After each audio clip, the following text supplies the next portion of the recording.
Siapapun meninggal punya dosa, teman-teman sekalian, hati-hati. Sekecil apapun dosa itu sudah cukup mendatangkan siksa kubur. Walaupun belum tentu dia masuk ke dalam api neraka. Jadi jangan dianggap remeh. Makanya kisah yang masyhur berhubungan dengan masalah ini adalah kisah Uthman bin Affan radhiyallahu anhu yang pernah menziarahi kuburan lalu terisak-isak menangis seperti anak kecil.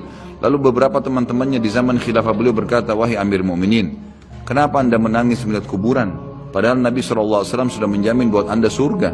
Dan anda ini siapa?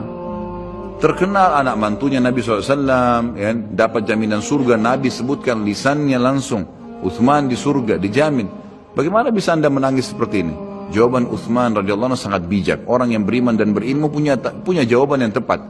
Dia mengatakan, Rasulullah SAW menjamin buat saya surga, tapi tidak menjamin saya selamat dari siksa kubur. Dari mana jaminan saya disiksa dulu di kubur? Nanti saya masuk surga, betul. Tapi di kubur disiksa dulu karena masih ada dosa.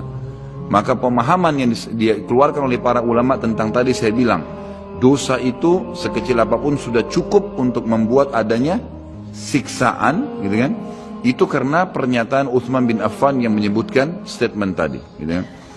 Jadi kita harus memahami poin ini, teman-teman sekalian. Makanya jangan pernah tunda minta maaf sama orang. Jangan pernah tunda mengembalikan haknya orang lain.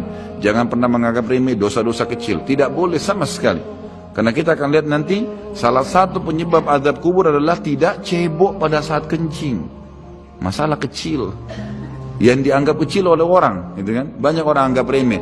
Maaf, banyak saudara-saudara kita yang membawa taksi, kendaraan umum di luar sana, kemudian kadang-kadang kita lihat di pinggir jalan kebelet kencing, main mampir sembarangan saja, ya, kencing sembarangan, tidak membersihkan dirinya. Ini berbahaya, penyebab azab kubur.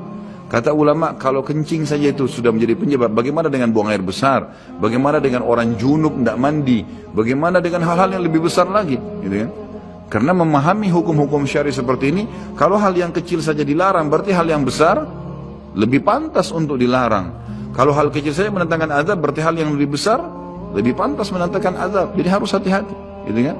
Kalau amal ibadah kecil kita kerjakan sudah besar pahalanya, bagaimana dengan amal yang wajib misalnya, atau amal yang besar yang kita kerjakan? Kalau umrah fadilahnya besar, berarti haji lebih besar. Kalau sholat sunnah besar, tahajud, maka sholat 5 waktu lebih besar pahalanya, dan seterusnya. Jadi poin-poin ini dalam mukaddimah kita harus difahamin baik-baik, gitu kan? Terutama yang terakhir saya ucapkan tadi, hati-hati teman-teman sekalian. Saya juga tahu diri saya pasti punya salah, tapi saya mengajak diri saya dan jemaah saya untuk beristighfar kepada Allah, bertaubat. Jangan tunda pengembalian haknya orang lain, meminta maaf kalau punya kesalahan. Jangan tunda-tunda, jangan bilang nanti Idul Fitri baru saya minta maaf. Nggak ada perintah dalam agama seperti itu. Sebelum pejamkan mata nanti malam minta maaf semua.